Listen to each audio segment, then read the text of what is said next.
Live from Washington, D.C., Jay Sekulow Live. Phone lines are open for your questions right now.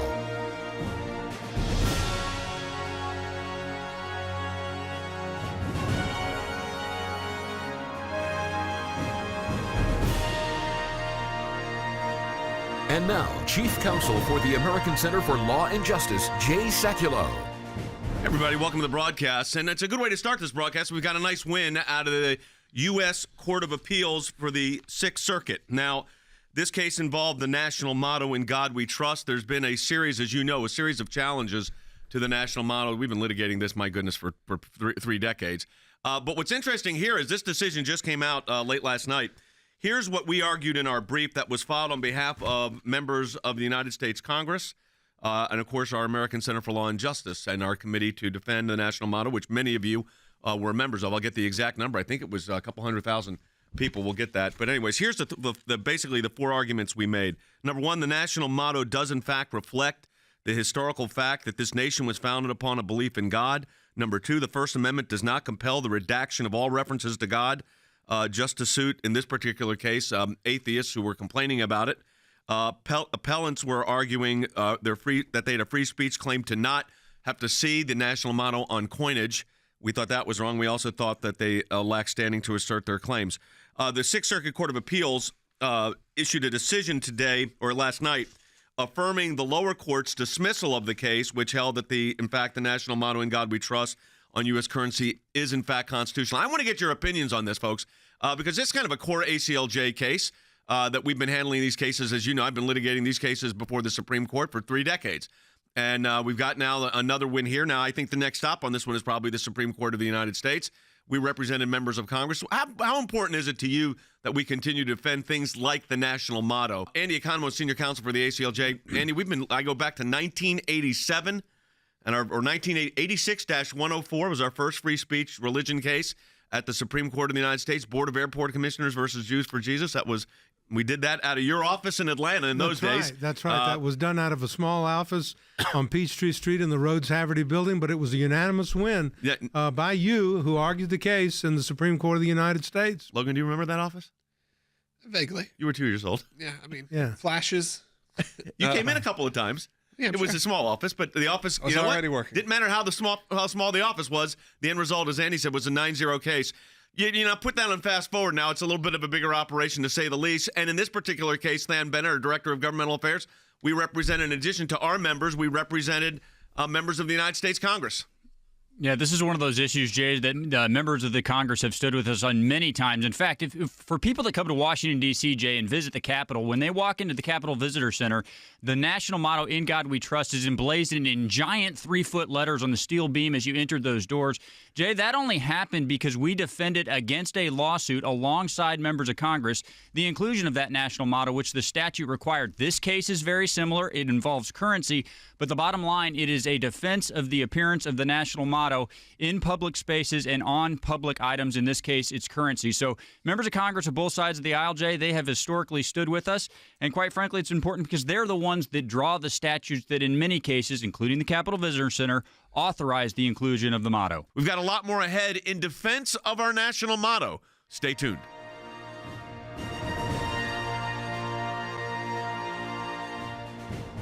So here's what's happened.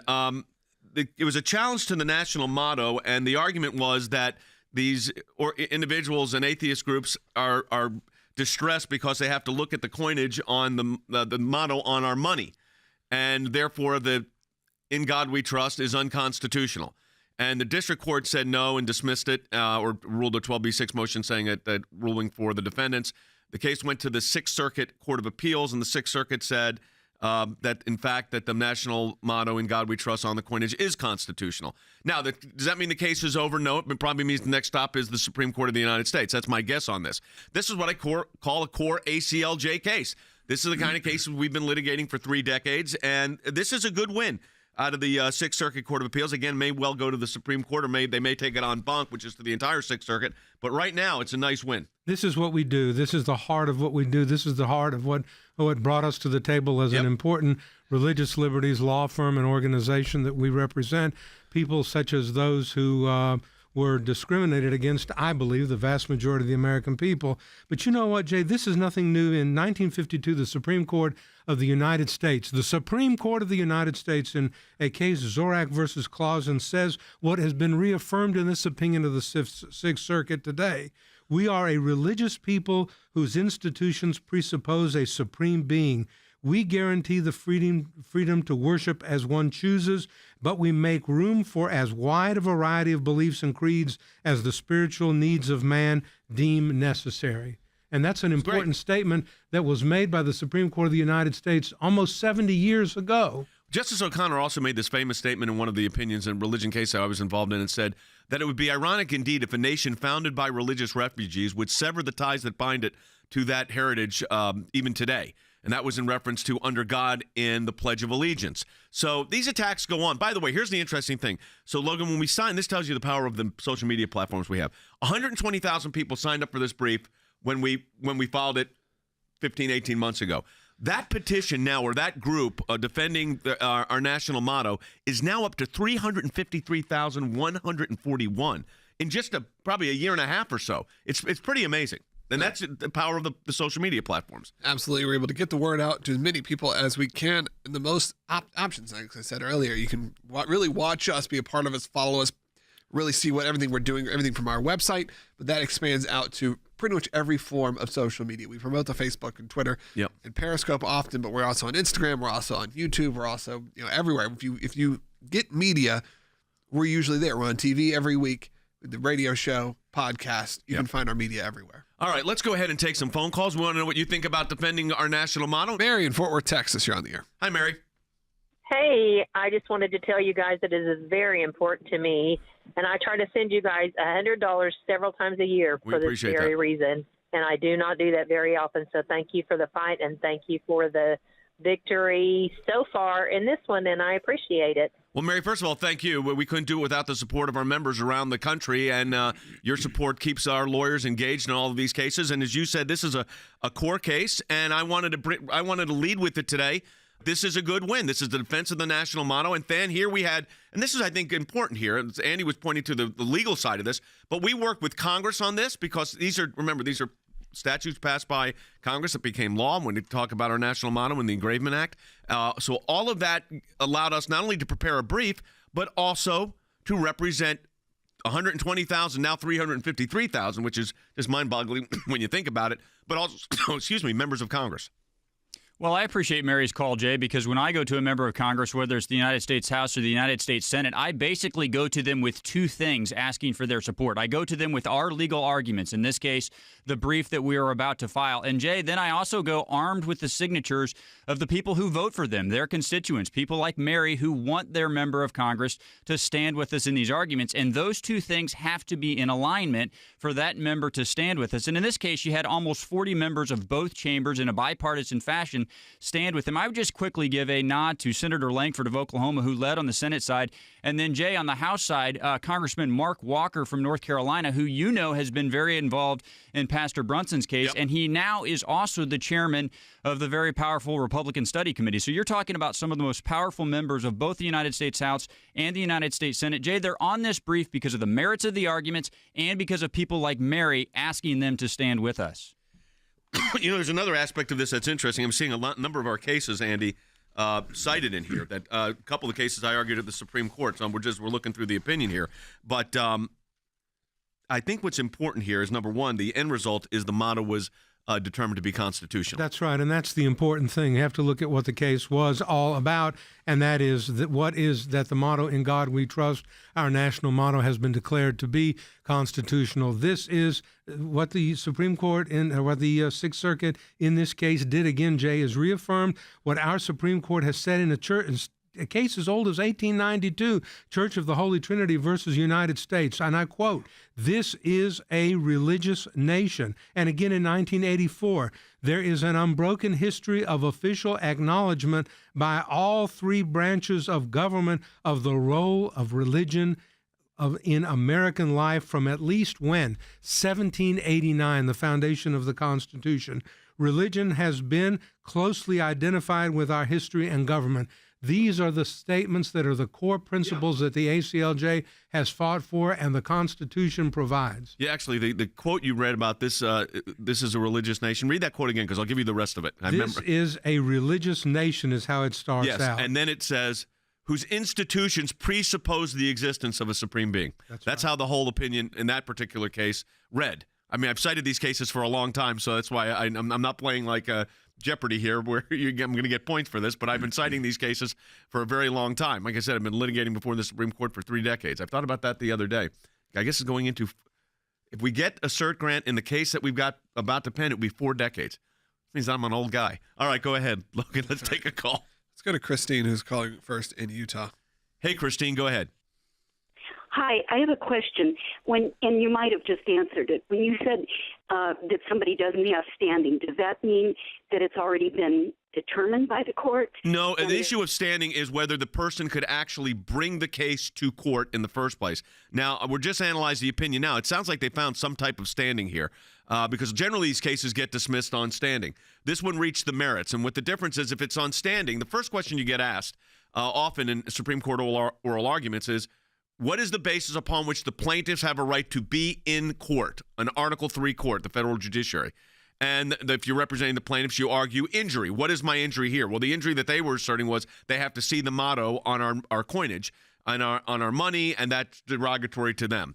The court said, well, we're going to get to the merits of this and say that it's not a violation of your free speech rights, your equal protection rights, or your free exercise of religion rights. So the court got to the merits of the decision. In the National Motto case, in Under God and the Pledge, they actually never got to the merits. They just dismissed it basically on standing grounds there. But, Than, you raised the issue, and I think it's important for people to understand that this is where our legal work coincided with our congressional efforts, which ended up in a decision out of a court of appeals right below the Supreme Court.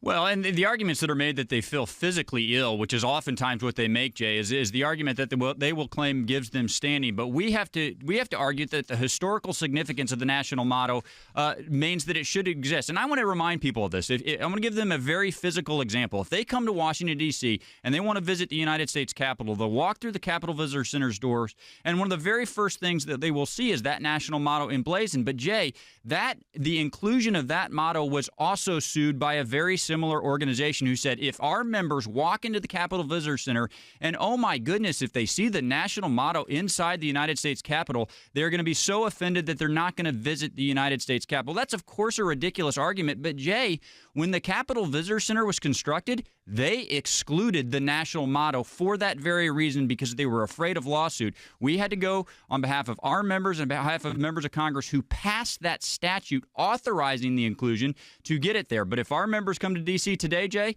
when they go through those doors, it's the very first thing they'll see when they pass through those doors. It's interesting because in the complaint it says, construed in the light most favorable to plaintiffs, the complaint alleges that carrying and completing transactions with currency containing the motto is inconsistent with the plaintiff's beliefs. We've got a lot more ahead in defense of our national motto. Stay tuned.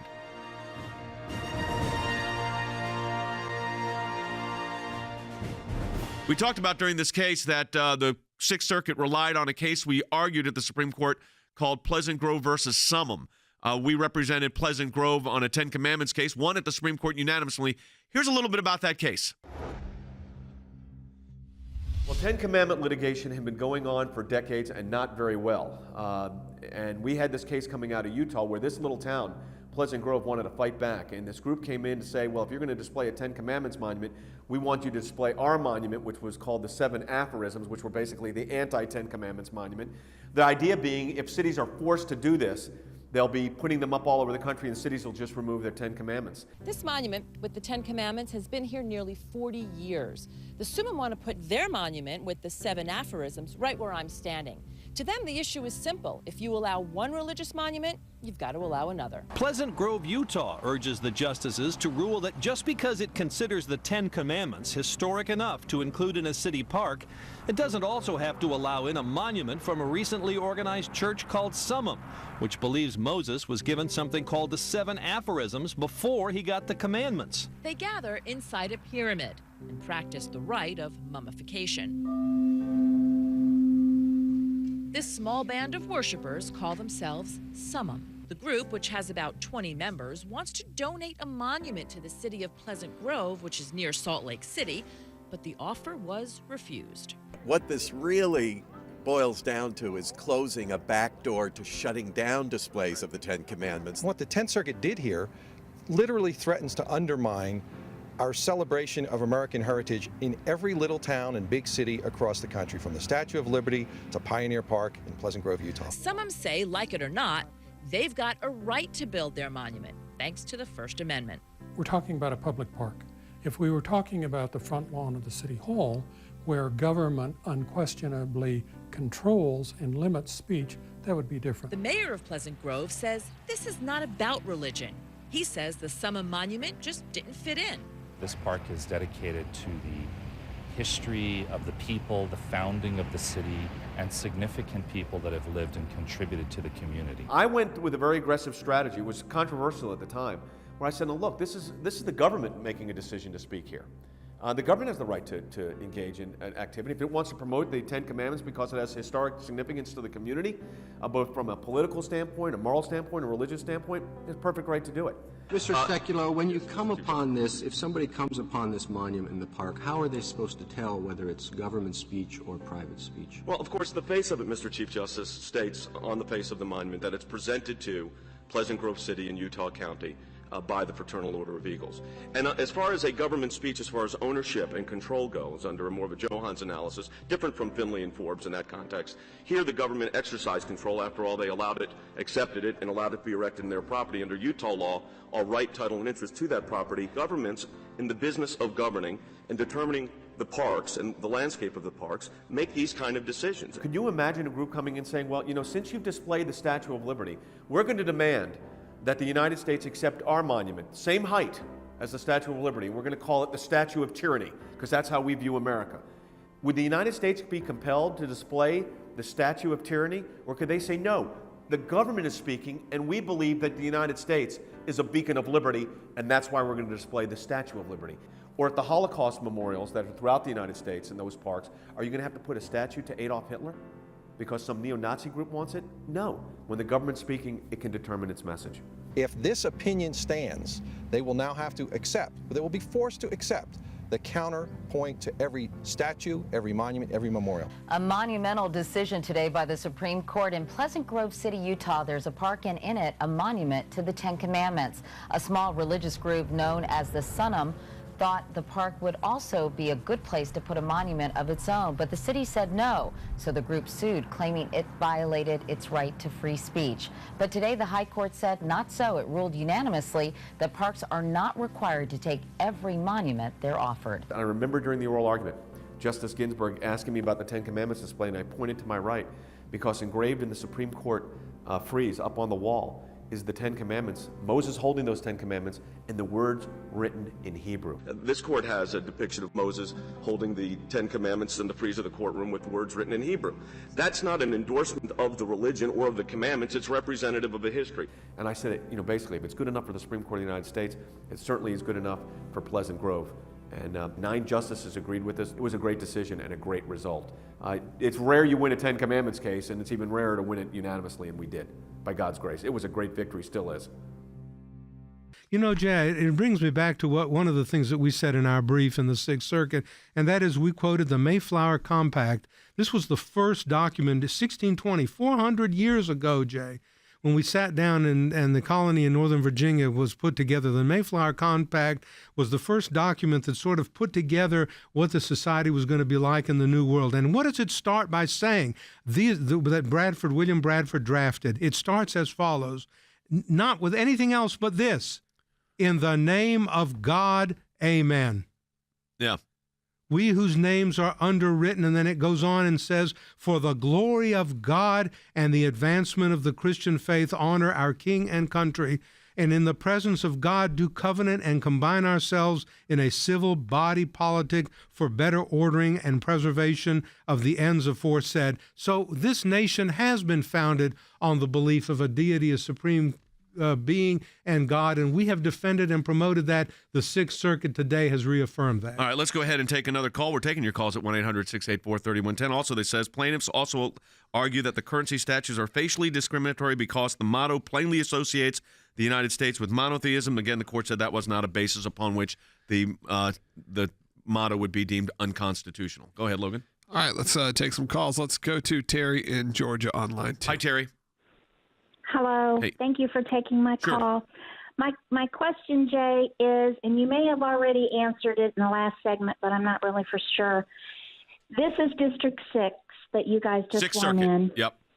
And I know that they have the option of taking it up with the Supreme Court, and the court may not take it. But my question is, can a different district take this same issue and bring it before another judge? And their tendency is to just keep going until they get their way. So I guess Right. They're trying to find a judge, a sympathetic judge. So here's how it works. They have 2 options on appeal here. What Mike Newdow said, he's a good lawyer. What he could do is he could file for a motion to have the case reheard en banc, which, Andy, means the entire Sixth Circuit would hear the case. All the judges of the Sixth Circuit, right. Yeah, so that's one aspect. They could request for what's called a rehearing en banc. They do that and they vote, and if they decide they're going to rehear it, then they would rehear it. Or he could take it directly from here to the Supreme Court of the United States on a certiorari petition, which I would suspect would, I don't know if Mike, he may go through the en banc process first because he got a dissent here, and then take it to the Supreme Court and then hope that they get a review. So there's multiple ways it can go. But yes, it can be brought in other circuits. And in fact, there are other cases brought in other circuits. But I think if you look at existing Supreme Court precedent, I don't think there's a lot of risk here. I mean, I think you got to be vigilant because we've had that before where a judge in a circuit or a district court judge rules it unconstitutional. But Harry, when you look at the opinion, it seems well reasoned. Absolutely. And it's very consistent with Supreme Court precedent.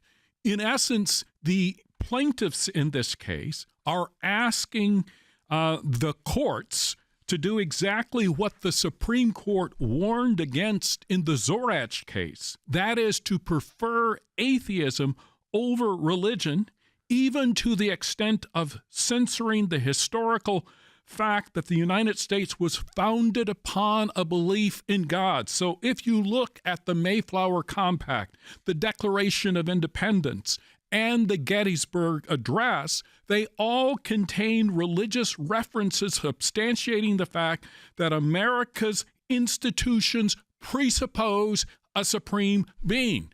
So in essence, what the plaintiffs are seeking from the courts, they are asking the courts to erase American history. Now, Than, you pointed out earlier, and I think it's worth reiterating, that we had a fight for this in the Capitol Visitor Center.